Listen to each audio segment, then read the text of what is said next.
Bonjour les étincelantes, ici Guillemette pour Amaoriré. J'accompagne les femmes en conflit avec leur corps à se reconnecter avec elles-mêmes. Je vous laisse vous installer le temps que Facebook vous informe que je suis en ligne pour notre live hebdomadaire.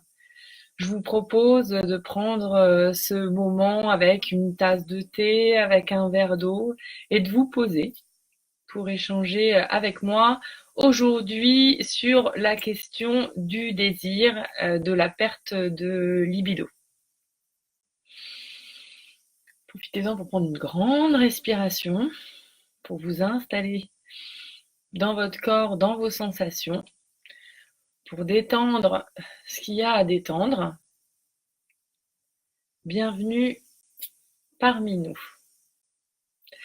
Alors le sujet que j'ai choisi d'aborder aujourd'hui, la question du désir, de la perte de libido, ça m'est venu parce que j'entends certaines de mes clientes et je lis sur les réseaux sociaux que de nombreuses femmes vivent des périodes sans désir sexuel du tout.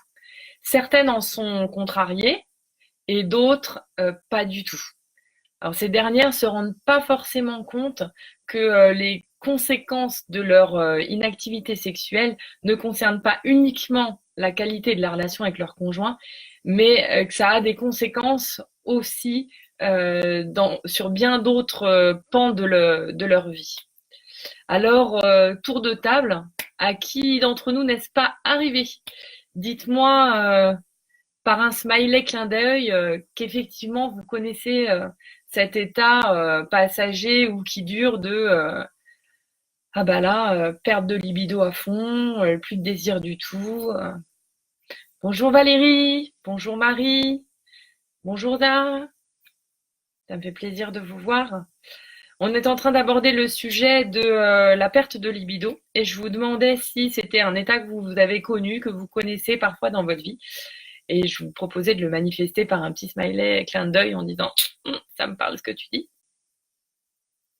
Pour les taoïstes en médecine traditionnelle chinoise, l'énergie sexuelle, c'est l'énergie de vie. En lui permettant de circuler, en fait, ce sont toutes nos cellules qui en profitent.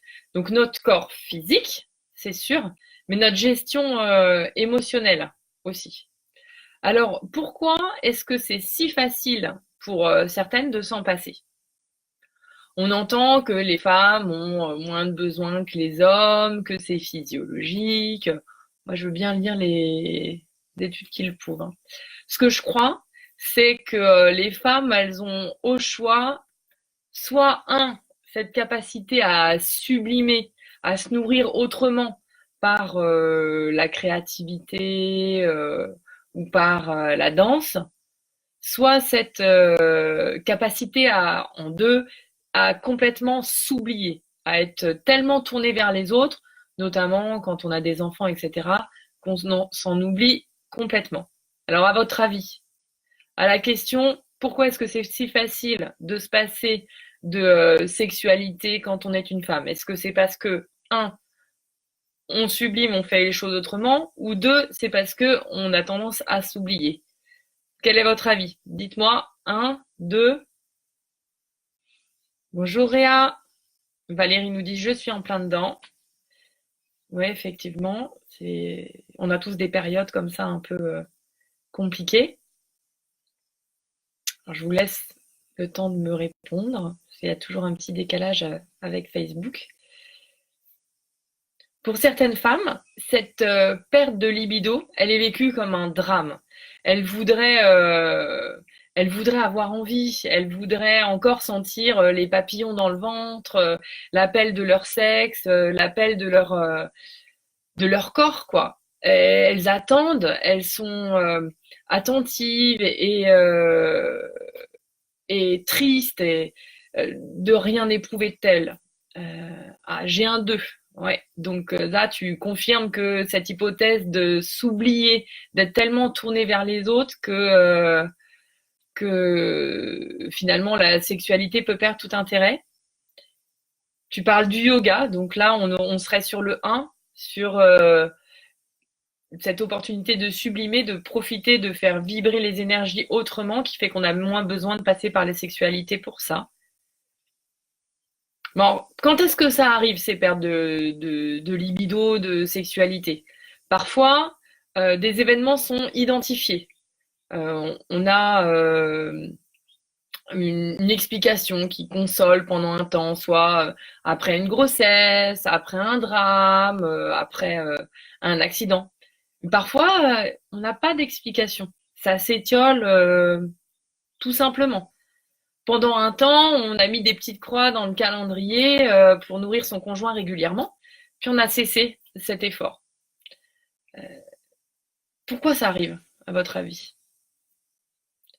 Valérie me dit que mes deux hypothèses lui parlent, sublimer et s'oublier. Et d'autres encore. Vas-y, dis-nous, Valérie.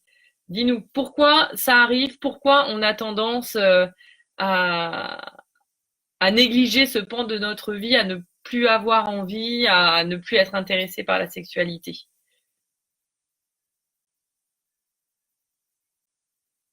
Alors, j'émets plusieurs hypothèses en attendant les vôtres.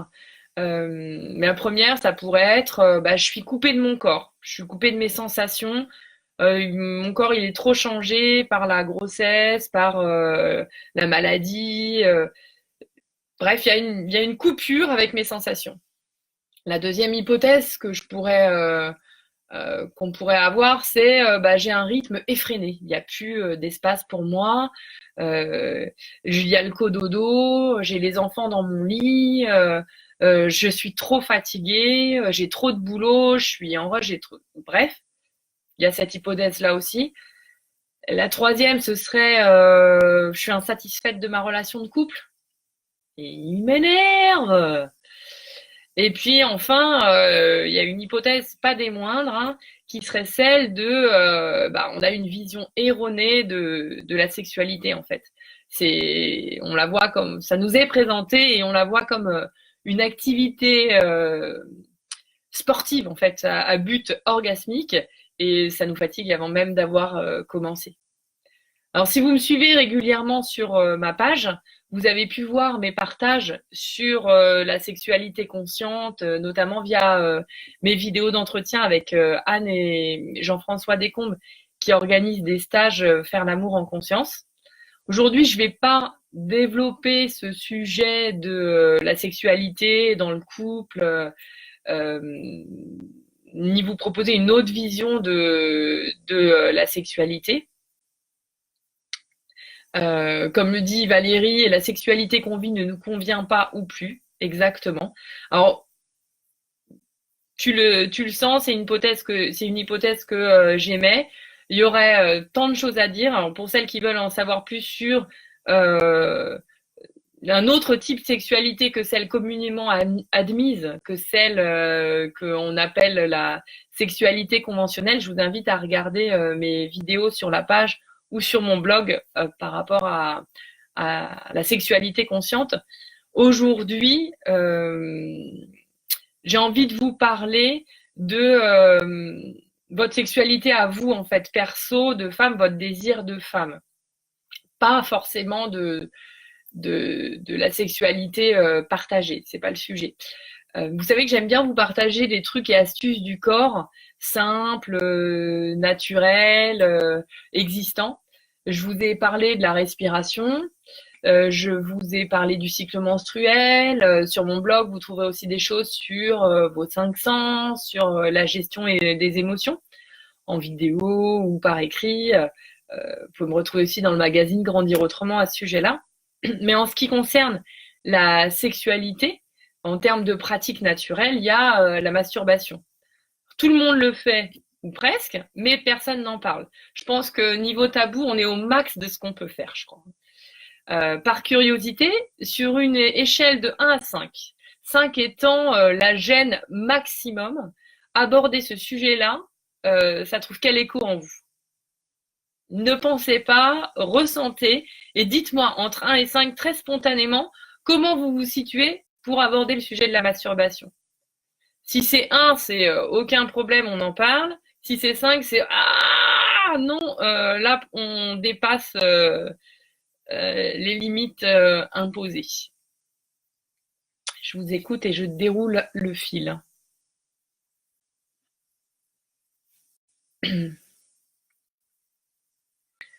Alors, je ne veux pas créer de malaise ici, hein. Je ne vais pas m'étaler sur les différentes pratiques qui existent, ni sur les conséquences de notre éducation sur le sujet.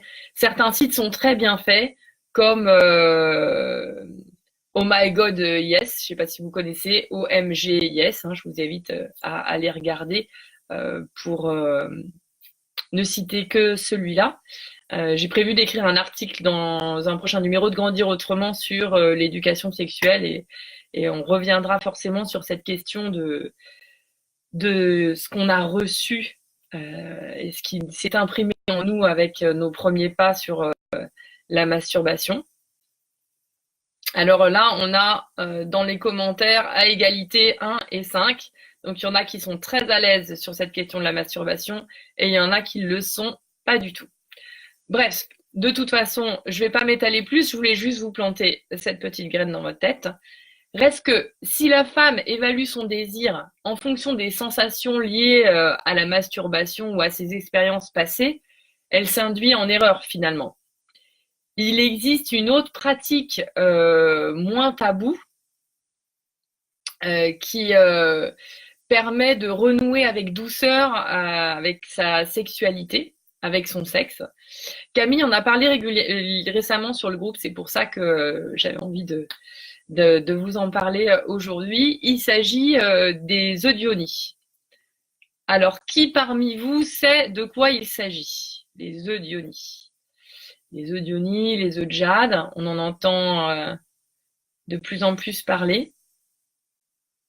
Alors, utilisés par les concubines dans les harems autrefois, en fait, l'objectif de ces œufs, c'était de permettre à chacune de connaître parfaitement son corps, son sexe, pour procurer le plus de plaisir à leur souverain. En Occident, par chez nous, on l'a réhabilité surtout pour faire travailler le périnée, mais il a bien d'autres vertus. Je vais vous en montrer. Alors, ce sont des œufs en pierre. Ah, Séverine me dit, je ne vois pas du tout. Alors, je vous montre. Ce sont des œufs en pierre. Voilà un œuf en quartz. Voici un tout petit, un moyen, pardon, en améthyste. S'il y a des spécialistes, je pense que c'est une aventurine. Bref, alors, ce sont des œufs, forme d'œuf, polis, en pierre. Il en existe troués ou non troués. Le but, l'utilisation de ces œufs, c'est quoi? C'est en externe ou en interne. Alors en interne, c'est pour plutôt se remettre en contact avec la totalité de son sexe, hein, c'est la définition de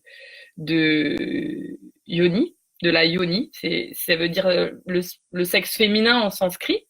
Donc c'est à la fois la vulve et à la fois le vagin. Et donc comment on utilise ces œufs? Savoir que comme c'est de la pierre, c'est froid.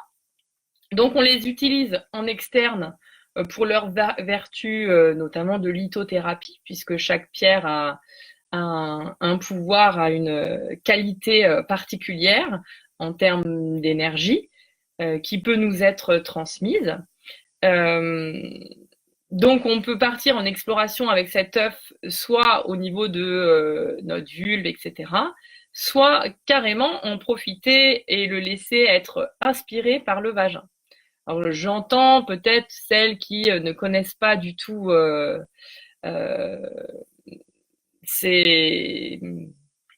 cette pratique, peuvent être effrayées en disant ah mais moi je mets pas un œuf dans mon vagin, il va rester coincé. Et en fait, si on en parle en termes de physiologie, on est vraiment sur une zone infermée, hein, il pourra jamais passer dans votre utérus. Alors, quel est son job? Son job, il y a à la fois un aspect mécanique parce qu'il travaille sur dénouer les tensions, sur muscler le périnée. Et puis, il y a tout un travail énergétique lié à la pierre en tant que telle, et surtout lié, en fait, je dirais, à l'intention que vous y mettez. Choisir un œuf, choisir d'aller à la découverte de sa yoni avec son œuf, c'est chercher à retrouver sa puissance de femme, en fait. Pour entrer plus dans les détails, vous reconnaissez un œuf de yoni parce qu'il est un œuf de yoni, pas de yoni, un œuf en pierre parce qu'il est froid. S'il est chaud, c'est qu'on n'est pas sur de la pierre, donc attention de ne pas vous faire avoir. Qu'est-ce que je voulais vous dire? Il y a 3 tailles. Donc là, on a un gros et un moyen, et puis il existe une taille plus petite. Contrairement à ce qu'on peut penser, on commence par la plus grosse parce qu'on la sent, et en fait, plus on arrive à affiner ses sensations, plus on essaye des œufs petits. Évidemment, c'est utilisable même si on n'a pas eu d'enfant, même si on n'a pas eu de rapport sexuel. Et voilà. Enfin, je pourrais en donner plein de vertus à l'objet. Il y a de nombreux livres sur le sujet. Vous pouvez choisir des œufs qui sont percés dans lesquels vous mettez un petit fil dentaire neutre pour vouloir le récupérer. Sinon, la position de la grenouille, comme si vous alliez sur des toilettes à la turque, ça marche très bien pour les faire sortir. Et surtout, pas de pression. L'idée, c'est pas de le garder le plus longtemps possible, hein. C'est vraiment de l'utiliser pour sentir où on en est de ce côté-là. Alors, si ça vous intéresse, alors, je lis un petit peu les commentaires. Certaines n'en avaient jamais entendu parler. Séverine nous dit qu'il y en avait tout un bol chez ses parents purement décoratifs et qu'elle leur emprunterait. Alors comme te dit Isa, toutes les pierres ne sont pas portables en interne. Il faut vraiment les choisir spécialement pour, parce que insérer quelque chose dans son corps, dans cette zone si fragile qu'est le sexe féminin, il faut vraiment qu'on soit sur quelque chose de spécifique, de non poreux, de non traité avec de la chimie ou quoi que ce soit. Donc, choisir son œuf, c'est choisir spécialement pour ça, en fait, pour partir en reconnaissance de son corps. Alors, si ça vous intéresse, j'ouvrirai un espace de questions-réponses sur le groupe pour que celles qui connaissent puissent aiguiller les autres pour échanger vos pratiques. Mettez-moi un petit 0 qui représenterait un 9 pour me dire oui, ouvre cet espace, ce serait chouette. Comme ça, je saurai, une fois que le live sera terminé, que ça vous intéresse et je prendrai le temps d'ouvrir un post sur les œufs de yoni. Je vous laisse un petit peu répondre. Alors pourquoi c'est intéressant de revenir à soi avec cette pratique de l'œuf de yoni? Bah, parce que en fait, le désir, c'est pas une fin en soi. Quand on désire quelque chose, on n'est pas du tout dans l'instant présent. On est dans le futur. L'œuf de yoni, il va nous inscrire dans l'instant. Vous allez être juste en train de penser à ce que vous faites. Après coup, vous allez évidemment sentir ses effets après une pratique régulière, suivant les vertus de la pierre que vous aurez choisie. Vous allez en sentir ses effets sur du plus long terme. Mais l'exercice, la pratique de l'œuf de yoni va vous permettre surtout de revenir à vous dans l'instant et de pas être dans l'attente de quelque chose à venir. Sinon, ça marche pas. Et en gros, pour moi, c'est vraiment la même chose pour la sexualité partagée. C'est-à-dire que si vous êtes, si vous attendez d'attendre, c'est malin. Si vous attendez de désirer votre partenaire, si vous attendez de sentir dans votre corps les papillons dans le ventre, etc., etc., bah, il se passe pas forcément grand-chose, ça vous paralyse, et puis surtout, vous n'êtes pas dans l'instant. Vous êtes dans un futur. Ce que je vous propose, moi, c'est de vous réinstaller dans l'instant présent, soit avec l'œuf de Yoni, je l'ai pas dit, mais ça a un coût aussi. Hein. On est plus dans les, suivant la pierre que vous choisissez, on n'est plus dans la pratique naturelle du corps. Fermez la parenthèse. En attendant, ça vous permet de faire vos premiers pas de femme vers votre sexe pour vous permettre de ressentir de nouveau, de ressentir peut-être pas comme vous ressentiez avant ou peut-être pas comment vous voulez ressentir plus tard, mais pour dénouer les tensions et repermettre à cette énergie sexuelle de circuler. Je me répète, mais parce que c'est pour moi le plus important. Si vous êtes dans l'objectif du désir, de désirer, vous êtes dans le futur. Ce que je vous propose, moi, c'est de mettre cette question de côté et de vous installer dans l'instant. Et dans la sexualité partagée avec votre conjoint, c'est la même chose. C'est plutôt que de dire j'ai pas envie ou de dire de penser que vous voulez pas vous forcer, parce qu'attention, jamais je vous dirais de vous forcer, hein, c'est important de vous respecter. L'idée, ce serait de réinterroger votre pratique commune en disant et si on se câlinait, si on se touchait juste pour le plaisir de l'instant, sans avoir de but d'aller plus loin, sans avoir l'objectif d'aller à l'orgasme, etc., etc. Si on retire ces objectifs, ce but avec notre conjoint, qu'est-ce qui se passe et quel plaisir on prend dans le câlin sur l'instant.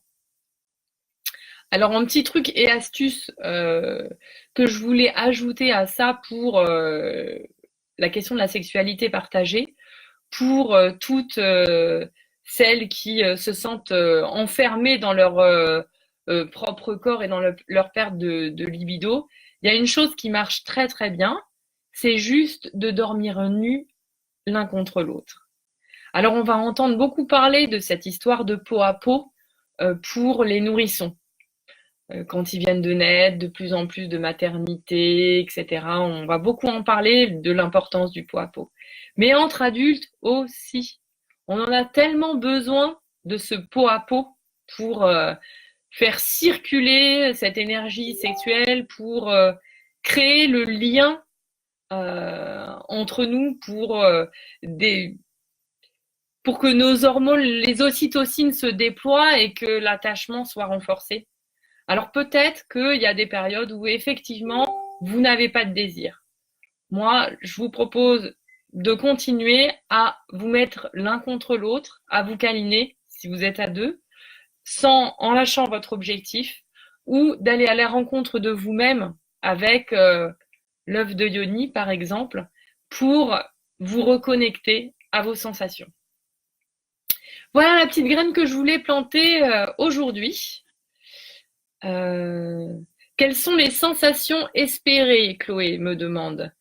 Les sensations espérées, en fait, ça va vraiment dépendre de plusieurs facteurs. Ça va dépendre de la pierre que tu vas choisir.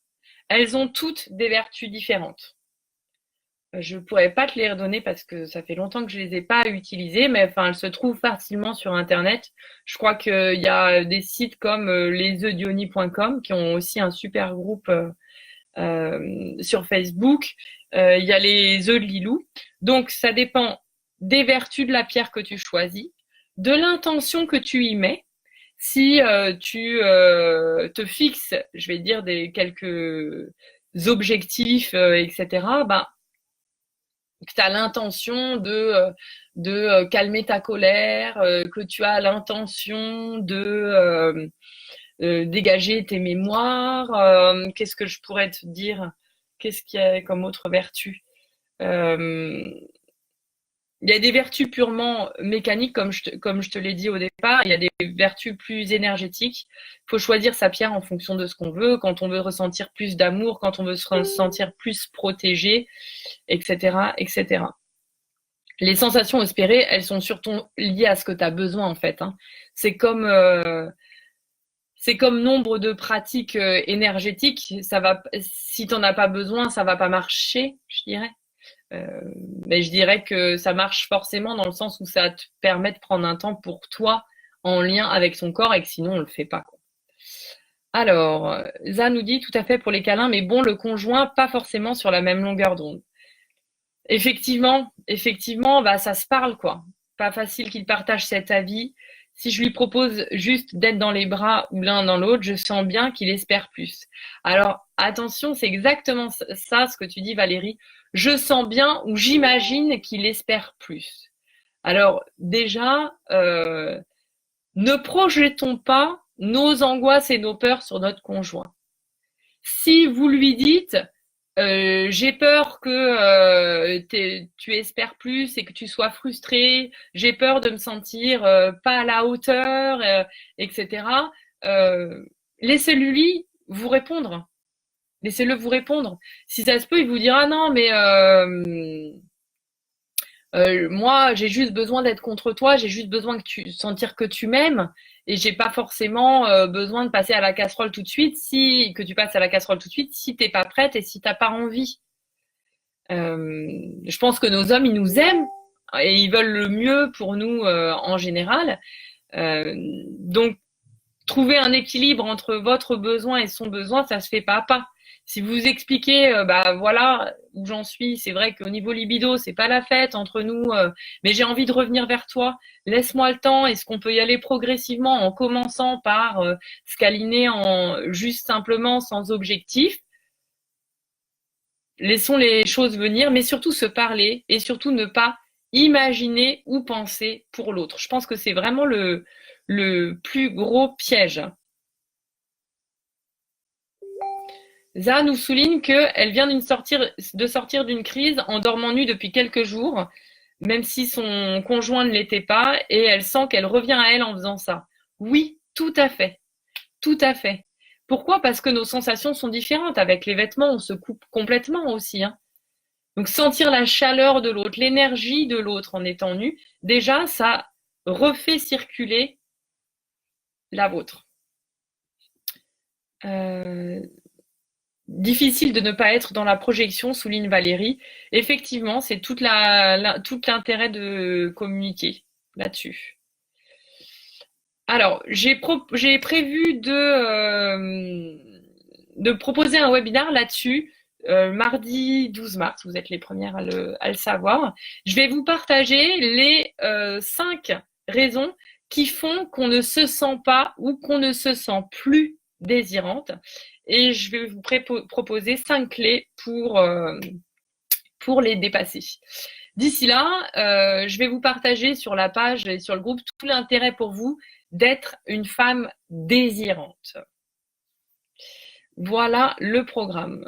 Donc pour le webinaire, il faudra s'inscrire. Je vous mettrai le lien sur le groupe. Est-ce que vous avez des questions supplémentaires par rapport à la perte de libido, à l'importance d'une sexualité épanouie pour son bien-être à soi? Ça va faire bientôt 30 minutes que je vous parle. Donc je vais vous laisser aller vous coucher pour les Françaises ou profiter de votre soirée. Et je souhaite aux Néo-Zélandaises une excellente journée. Oui, Séverine souligne qu'en effet, je vais intervenir à la radio à Auckland le 24 mars. Donc après mon webinaire, donc j'en reparlerai. Quand on est super frileuse, comment on fait, dit Valérie. Eh ben moi, mon truc, ça a été de changer de couette, hein, d'acheter une couette en plume. Et conclusion, dans notre lit conjugal, on a 2 couettes l'une à côté de l'autre. On n'est plus sous la même couette, ce qui fait qu'on n'a pas froid. On arrive à être ensemble quand on a envie d'être ensemble. On a notre balance chaleur spécifique à chacun. Voilà. Et moi, j'ai toujours, bien sûr, parce qu'il y a les enfants et qui sont susceptibles de se réveiller. Le premier contrat, il y a quelques années, c'était de dire, OK, je dors nu, mais c'est toi qui te lèves si jamais ça crie cette nuit. Ça a très bien marché. Et aujourd'hui, eh ben, j'ai toujours un pyjama, évidemment, à côté de mon lit, un grand t-shirt ou un pull que j'enfile très vite quand je dois me lever pour les enfants. Et donc, comme ça, je n'ai pas froid. Et comme Disa, oui, bah oui. Pour toutes celles qui ont un amoureux dans leur lit, profitez-en, collez-vous à sa chaleur à lui. Il n'y a rien de meilleur pour se réchauffer. Et pour les autres, les célibataires, goûtez aux bénéfices et aux bienfaits de votre corps avec cette pratique des œdionis. Je m'en vais de ce pas vous ouvrir un post sur le sujet.